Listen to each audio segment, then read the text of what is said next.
ውይ ወንድሜ እንዴ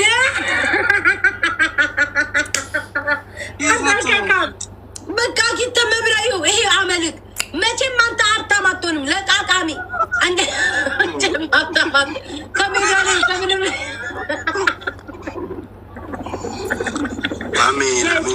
መቼም ሀብታም አይሆንም። ይህ ለቃቃሚ የተርከሰከሰ ለቃቃሚ ሀብታም አለ ምናምኑን የሚሰራርቁ ስማ እንደዚህ አይነት ቦታ ላይ ስማ ይታይና ማለት ነው ናው ይታይና 2 ደቂቃ ቁጭ ብሏል ቆየ ብለህ ይጣላል። አይበላም እከካ አትብላ። እኔ ደግሞ በማንነቴ ነው የምኖረው። ቤታይ እሱ የዴዘርት ነው አሚን። ኧረ ሰዎች ይህንን ቪዲዮ ካዩ በቃ በጌታ ስም የት ነው ግን ልጁ? አሁን እኮ ችግሩ ጋይዝ ይኸውላችሁ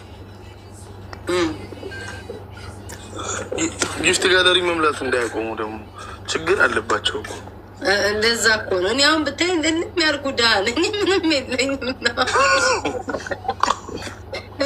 እችን እያሳየግ አንድ ጊፍት ጋለሪ የሚሞላል የለም። እንደማላውራው የትኛው ቸርች ውዴ? የትኛው ቸርች? አሜሪካን እኮ ጋይስ የአሜሪካ ቸርች እኮ አይኬድም ውዴ፣ አይኬድም እናቴ፣ አይኬድም። እንዴት አድርገሽ ጸበል እስኪ ጸበል ራሴ ጸልዬ ካልሆነ በስተቀር ማን ይልክ? እኔ ለማላውራው ጋይስ ህመሜን ለማላውራው ሞራሌ ተመታ። ሀብት አይደለም ሀብት በሆነና በእግዚአብሔር እንባይን በገንዘብ በጠራ ሀብታም ሆኜ እንባይን በገንዘብ በጠረው ታምሜ እያልኩኝ ጋይስ ወይ ዘንድሮ ይኸውልሽ እያልኩኝ ሀብታሙኝ እምባይን በዶላር እምባይን አሞኛል እያልኩ በጠረኩ ባረገልኝ ሀብት አይደል? ሀብት ማማ አይደለም ጋይስ። አይ ቲንክ የሰው አይን ቀልብ በላኝ። አይ ቲንክ ቀልብ በልቶኛል ጋይስ፣ ቀልብ በልቶኛል። እግዚአብሔር እመኑኝ ጋይስ፣ እመኑኝ። እንዴ በቃ አሁን ራሱ አንድ እያወራች ውጭ ውስጥ ይለኛል። ውጭ ለምን ትቀመጫለሽ? ምን ታደርጊያለሽ? ውጭ እረፍት አድርጊ ይለኛል። እግዚአብሔር ምስክሬ ነው ጋይስ። ይኸው አባቴ ሙት በቃ ውስጤ ምንም ነገር ፍላጎት እንደ በፊቱ የለኝም። ጂሰስ ክራይስት ማርያምን ልቤ ይመታል፣ ያፍነኛል። እኔ ትክክል አይደለሁም። እግዚአብሔርን አይ ቲንክ የሆነ ነገር በልቶኛል። እስኪ አታናዱኝ ውዶቼ። ጸልይኩ ማታ ጸልያለሁ። ማታ ዊንጋይስ ከሚያስተኛኝ ሰው ጋር ሁሉ ነው ተንበርክኬ ጸልይኩት። ጸልይልኝ ብዬ የሚያስተኛኝ አንዳንድ አልፎ የሚያስተኛኝ ሰው አለ ጋይስ። አልፎ ሁሌ አይደለም ግን አልፎ ዝም ብሎ እንደዚህ ያለ አይደል መሸታው ማታ የሚመጣ ሰው መምጣት አይደለም ጋር በስልክ ነው አይመጣም። ግን እንደመጣው ልባችሁ የምታሳምጥ አልፎ የሚያስተኛኝ ሰው አለና አብሬ ከሱ ጋር ማታ ጸሎት አድርጌያለሁ። ገብርኤልን አብረን ጸልይ ብዬ ተንበርከክ ብዬ አብረን ለኔም ጸልዩልኛል። ግን ምንም በጸሎት በምንም ይሄ መንፈስ የሚለቅ አይደለም። ፍቅር በያዘኝ እንዴ ያማችሁ እንዴ እናንተ ሰው ፍቅር ተሰክቶ የሚነቀል ነገር ነው። ቶሎ ይተዋችኋል። አንድ ሰው የሚያካፈቀራችሁ ላጥ ብላችሁ ያፈቀራችሁ ሰው ጋር ሄዳችሁ እኮ ጉብ ስቀል ማለት ነው። አለቀ። አይ ቲንክ ድንግል ስለሆንሽ እግዚአብሔር እኔ በቃ ቀበርቹ ላምጣና አበሻ ቤት አይጠፋም። ሶ ጋይስ ላጨስበት እዚህ ቤት እስኪ ምከሩኝ፣ እስኪ ንገሩኝ። ማን ነው እንደዚህ ውስጡን የሚነግራችሁ? ቀበርቾ ላጨስ። ከዛ እሺ ቀበርቾ ስታጨሱ ቀበርቾ ሽታው ደስ ይላል። እኔ እግዚአብሔርን ይሄ ፓኒክ አታክ አይደለም። ይሄ ፓኒክ ያለብኝ እየመሰለኝ ይሄ እግዚአብሔርን የሰው አይን ነው ቀልብ እንዲህ ውጥት አድርጎ የበላኝ። በምንም ታሪክ እኔ ቤት ታኮ ማለት ነው ጋይስ ሞተር እኮ ነኝ። አይደክመኝም። አሁን እንኳን ታምሜ ይውጥኝ አወራለሁ አይደክመኝም እኮ። አሁን እኮ ስልችት ይለኛል ጭንቅላቴ በቃ ውስብስብ ይላል። በቃ እንደዚህ ቁጭ ብዬ ወይኔ ልቤ ይመታል፣ ቶሎ ልቤ ይመታል፣ እጄን ያልበኛል፣ ውስጤ ብርድ ይለኛል፣ ፍርሃት ሞትሽ በቃ ሞች ይህን ያለሁት ምናምን ለ30 ምናምን 40 ደቂቃ እንደዚህ ያደርገኛል። ገዛ ትውት ያደርገኛል። ንስሓ ግቢ ውዴ። ከእናንተ የበለጠ ኃጢአት አልሰራ እኔ እንደሆነ እንደው አምላኬ ለማን ልንገረው ህመሜን። እና ደግሞ አሁን ትናንትና ሄድኩኝ እዛ ድንገተኛ ሄድኩኝ። ጠዋት ላይ የሆነ መድኃኒት ሰጡኝ።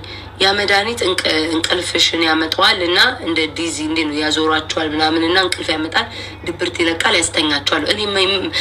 እኔ ልተኛ አልኩኝ። እኔ የመኝታ ሱስ የለብኝ። በቃ ከዛ ቲክቶክ ላይ ገብቼ እያነበኩ እያየው ቪዲዮዎች እያየው ሲል ኮመንት ሳነብ ጭራሽ ላይ ሳብዱኝ። ያንን ከተጠቀማችሁ ከእንቅልፋችሁ አትነቁም፣ ግማሹ አይሰራም ይላል፣ ግማሹ እንቅልፍ ቀን ሙሉ ያስተኛል፣ ድብርት ነው የሚለቀው ይላል። ምን ዕዳ መጣብኝ? ይኸው አልዋጥኩትም የተሰጠኝ። እኔ ምን እንደሚያስጨንቀኝ አላቅምሽ። ምንድን ነው የሚያስጨንቀኝ? ውስጤ ምን ሆንኩ? ምን ጎደለብኝ?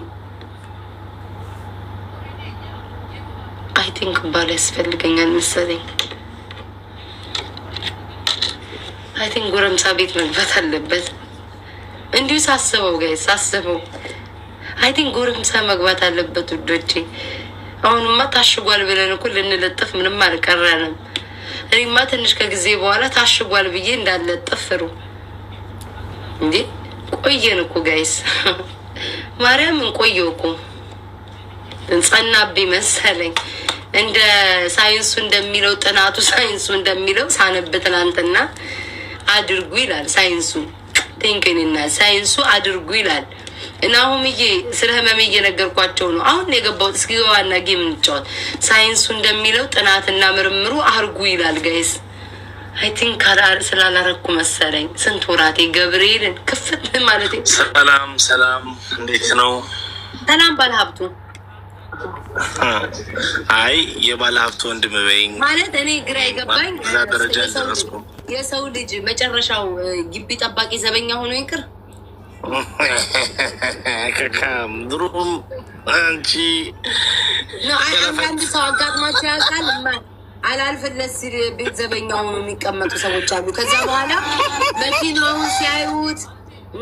መኪናውን ሲያዩት ቤቱን ሲያዩት ምናምን ማለት ነው። መኪናውን ሲያዩት ቤቱ ምናምን ሲያዩት ይመስለኛል እንትን የሆኑ ይመስለኛል፣ ሀብታም የሆኑ ይመስለኛል። አንዳንድ ስም አልጠቀስንም፣ የማንም ስም ይንሽናል አለ የሆነ ሰው አቤት ማለት ይችላል። አቤት ጀምሪያ አቤት ግን አንዳንድ ሰዎች ካስተዋላችሁ ዘበኛ ሲሆኑ የራሳቸው ውርሱ የራሳቸው ይመስላል። እንዴት ነው ግን ሲሪየስ ሰላም አለን። ዛሬ ላይ ባገባም እንዴ? አይ ዛሬ እንኳን አልገባም። ለምን? አይ ምንም ሳይሆን ገና አሁን ነው እኮ እዚህ የገባሁት። ባለፈው እኮ ስነግርሽ ነበረ እኮ። ምን አላስታውስም። እኔ እኮ ሚሞሪ አክሽን ዘወሪሽ ናታብጂ እቺ ደግሞ የኔ ያለው ኧረ እባክህ ለባለ ሀብቶቹ የምታቀብላቸው ብርጭቆ ምናምን እንዳይሰበር ነው። አሁን ስራ ላይ አንቺ ከካም ስራ ታይሽ አትጨማለቂ። ስራ ላይ ፎከስ አድርግ እባክህን።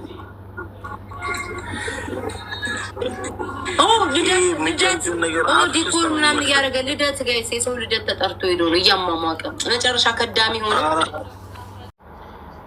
አንዳንዴ ሰዎች የሚያስጨንቀን ነገር ሲኖረን አይምሯችን ይረበሻል፣ ያልሆነ ስሜት ይሰማናል። ስለዚህ ጭንቀት ያለበት ሰው ወይንም በጣም ብዙ ሀሳብ ያለበት ሰው ይጨንቃል፣ ይረብሻል፣ እንቅልፍ ይነሳል። ይህንን ታውቃላችሁ አይደለ? እንቅልፍ ይነሳል ሁሉ ነገር። ስለዚህ አንዳንዴ ራስን ፍሪ ማድረግ፣ አንዳንዴ ራስን ዘና ማድረግ የመሰለ ነገር የለም እና አንዳንዴ መጨናነቅም አያስፈልግም፣ ጠንከር ማለት ነው። ስለዚህ ምንም ማለት አይደለም። አንዳንዴ የሚከሰት ነው። የሆርሞንም መዛባትም ሊኖር ይችላል እና አይዞ